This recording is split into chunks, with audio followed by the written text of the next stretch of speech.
Are the Dallas Cowboys about to make a move? Earlier this morning, NFL insider Pretty Ricky dropped a major report, claiming that the Cowboys and, yes, the 49ers, though will stick to America's team here, are expected to add a defensive lineman before Tuesday's NFL trade deadline. Now that's big news. And if this report is true, it's not going to be for just any depth piece. This could be a serious addition to the Cowboys' defense. Today, we're breaking down who that mystery player might be, whether it's a defensive tackle or a defensive end, since Ricky didn't specify. But before we go any further, don't forget to subscribe to the channel, like the video, and share it with your friends. And of course, hit that bell icon so you never miss an update on your Dallas Cowboys. Alright, back to business. According to Ricky, one thing is already clear: there's no chance of a Max Crosby trade. We can cross that dream off the list. Every major insider has backed that up. And let's be real, unless Crosby himself demands a trade, that's not happening anytime soon. So, who could the Cowboys realistically target? Let's take a look at a few possibilities. We'll break them into 3 tiers. Tier 1, the blockbuster moves, high-impact, elite-level players that would instantly shake up the league. Tier 2, the realistic targets, proven names that could genuinely upgrade the roster, even if they're a bit of a stretch. Tier 3, the bargain finds, affordable options who might not grab headlines but could still make a quiet difference. Before diving into those names, I want to hear from you. Do you believe the report from the People's Insider? Type Y for yes or N for no down in the comments. Now, let's kick things off with a big name that keeps coming up: Trey Hendrickson, the Cincinnati Bengals pass rusher. Here's the deal: multiple reports confirm that Dallas has made calls about Hendrickson, but the Bengals have been firm, they're not moving him. However, if Cincinnati drops another game, say against the Chicago Bears, that stance could change. They'd still be in the AFC North race, but things might start to shift if losses pile up. Still, don't get your hopes too high. Even Paul Denner Jr., one of the Bengals' most reliable insiders, laid out a clear case for why a Hendrickson trade just isn't likely right now. Everyone in the NFL has a price, and that absolutely includes a few of the players we're about to talk about. Now, when it comes to Jeffrey Simmons of the Tennessee Titans, it's pretty clear the team is open to listening on just about anyone, except for a small group of untouchables. Simmons is one of those guys who might technically be available, but realistically, it would take a massive offer to pry him away from Tennessee. And before you ask, yes, Tvondre Sweat might also be in that category. The Titans haven't ruled him out publicly, but considering he was a second-round pick, it's safe to say he's staying put. Same goes for Peter Skoronski. As for the rest of the Titans roster, well, there's always room for a conversation, but let's keep it real. Landing a high-end defensive lineman is going to cost something big. The Cowboys could absolutely use one, but would they actually give up a first-round pick? That's the question. Alright, let's hear from you. Who's the one defensive lineman you'd love to see the Cowboys trade for? Drop your dream target down in the comments. Now, let's move to one of the biggest names floating around: Quinn Williams of the New York Jets. Reports from reliable insiders like Jordan Schultz and Jeremy Fowler say that the Jets are listening to trade calls on Williams, but don't get too excited just yet. NFL teams listen all the time, and it usually means they'd need to be absolutely blown away to even consider pulling the trigger. Here's what Fowler reported: many teams are calling about Quinn Williams. The Jets aren't entertaining deals unless it's a massive, every player has a price type of package.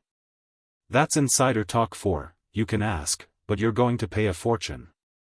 Remember, this is a top 5 defensive tackle in the entire NFL. The Jets would likely want a first-round pick, and more, to even start talking. Dallas has reportedly checked in before, including back when there were wild rumors about a Micah Parsons deal that never had legs. Some thought the Cowboys might try to package something big, but let's be honest, that was never going to happen. So unless Jerry Jones suddenly decides to go all in, Quinn Williams is staying in New York. Now, let's talk about another intriguing name: Kayvon Thibodeaux of the New York Giants. We mentioned Thibodeau in a recent video, and the situation is almost identical to Williams. The team might listen, but with that much young talent and team control, the price tag would be sky high. You're talking first-round pick, maybe more, to even get the conversation started. Now, let's be honest, some of these trade ideas might be long shots, but not completely out of reach. Even if the production numbers don't necessarily scream first-round value, I wouldn't be against the Cowboys moving a second-round pick to make something happen. After all, Dallas hasn't exactly struck gold with that pick in recent years. Maybe it's time to use it for proven talent instead of another developmental gamble. Alright, now that we've gone through the dream scenarios, let's talk about the more realistic trade options, the ones that could actually happen if the price is right. First up, Jermaine Johnson of the New York Jets. There have been reports, and Johnson himself confirmed, that the Jets told him they have no plans to trade him. Still, things can change quickly in this league, especially if the right offer comes along. Johnson is under contract through next year with his fifth-year option, which makes him valuable and affordable for whoever lands him. His sack numbers don't jump off the page, but don't let that fool you. Johnson is a strong edge setter and solid run defender. He was really coming into his own in 2023 before injuries slowed him down in 2024. That setback definitely delayed his progress, but the talent is there. The Athletic listed Johnson's potential trade value around a second-round pick, which honestly sounds fair. But there's another Jets pass rusher who might be even more intriguing, McDonald IV. McDonald hasn't put up huge numbers either, but he's younger, cheaper, and still developing under team control for several more seasons. His pressure rate isn't eye-popping yet, but the raw ability is undeniable. If Dallas could get him at the right price, this could be one of those under-the-radar moves that pays off big. Let's keep it rolling, because the Jets' defensive line conversation doesn't stop there. McDonald IV has quietly started to turn things around. He's not known for his run defense, but when it comes to creating pressure, he can absolutely make an impact. Before his injury in 2024, McDonald was flashing serious potential, and while it's taken him a bit to get going this season, he's showing signs of life again. Honestly, I'd be intrigued by either of these Jets pass rushers, even if they aren't quite on the level of the top-tier names we mentioned earlier. Both have upside, youth, and affordable contracts that fit what the Cowboys might be looking for. So, let's settle it right now. Which Jets defensive end would you rather see in Dallas? Type JJ for Jermaine Johnson or WM for McDonald down in the comments. Now, let's shift to Miami, because something tells me one of these Dolphins pass rushers is about to be on the move. First up, Jaylen Phillips. He's probably the most realistic trade option of the bunch, mostly because he's on an expiring contract. The Dolphins could get a third or maybe even a fourth-round pick for him, depending on the market. The sack totals aren't eye-popping, but the pressure rate is excellent, actually higher than any player we've mentioned so far. That's a big sign that Phillips is still generating consistent disruption, even when the box score doesn't show it.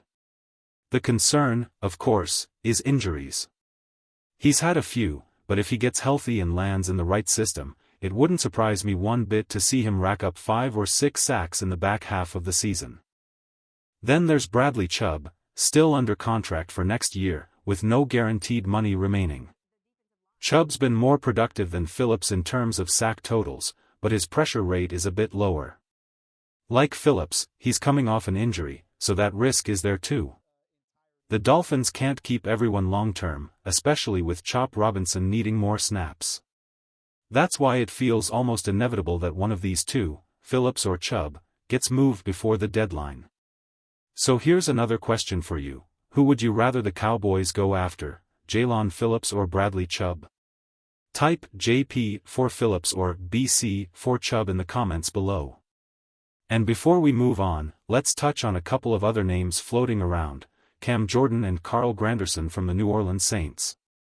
Jordan's a legend, and honestly, he might just want to finish his career in New Orleans, so I don't see that one happening. But Carl Granderson Jr. is worth watching. He started the season hot with 4.5 sacks, but has cooled off since. His pressure rate has dipped, though that can happen when you're stuck on a struggling team that's constantly trailing in games. Sometimes, your pass rush chances just disappear when your defense is on its heels all afternoon. You know, there's one thing people forget when looking at pass rush stats: context matters. If your team is constantly playing from behind, you're not getting those ideal pass rush situations. When the offense is facing 2 ND and 3 and runs play action, technically it's a pass rush snap, but you don't really have much of a chance to make an impact. That's one reason why defenders on losing teams often show lower pressure rates. It's not always about effort, it's about opportunity. Now, let's move into what I like to call the bargain bin section, the players who might not be superstars, but could still bring value if the price is right. First up, Arnold Ebiketie, defensive end for the Atlanta Falcons. Ebiketie has fallen out of favor in Atlanta after the team spent back-to-back first-round picks on edge rushers. But don't forget, he posted 6 sacks in both 2023 and 2024. He's a solid rotational piece and could absolutely benefit from a fresh start. If the Cowboys could land him for a day 3 draft pick, that's a move worth considering. Worst-case scenario? You spend a late-round pick on a player who can contribute now instead of drafting another developmental guy who might never see the field. Next up, Arden Key.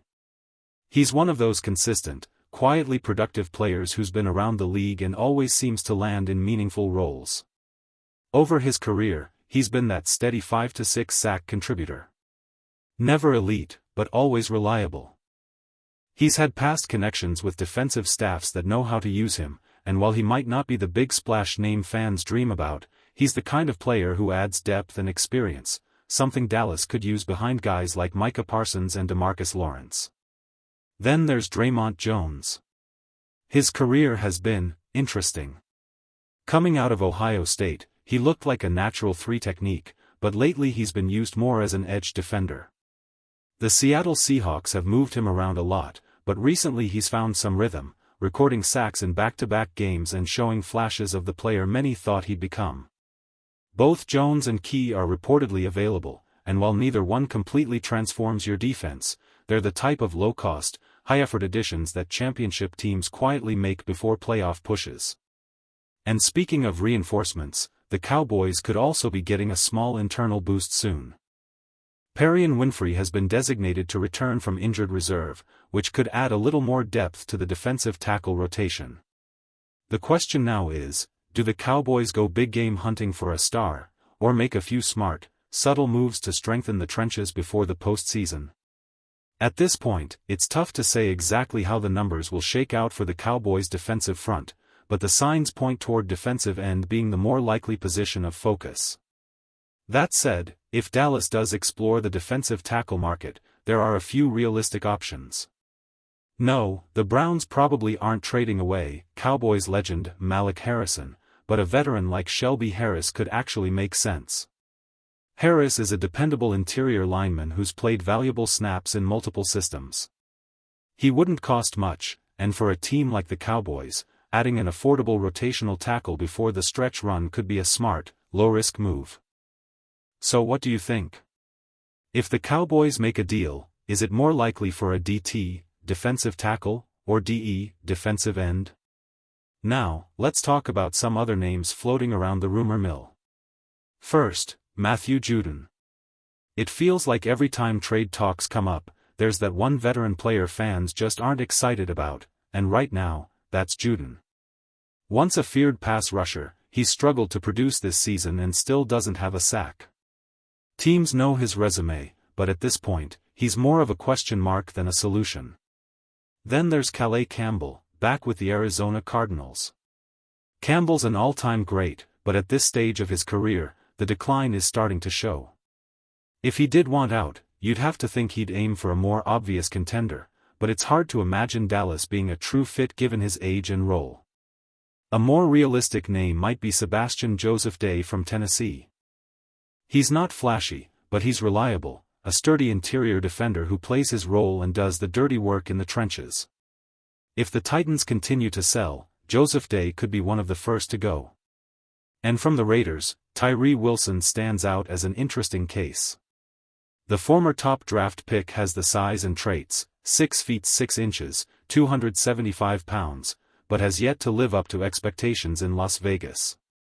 Another possible depth name there is Malcolm Koonce, who's flashed a bit this year with a couple of sacks but still hasn't broken through as a full-time starter.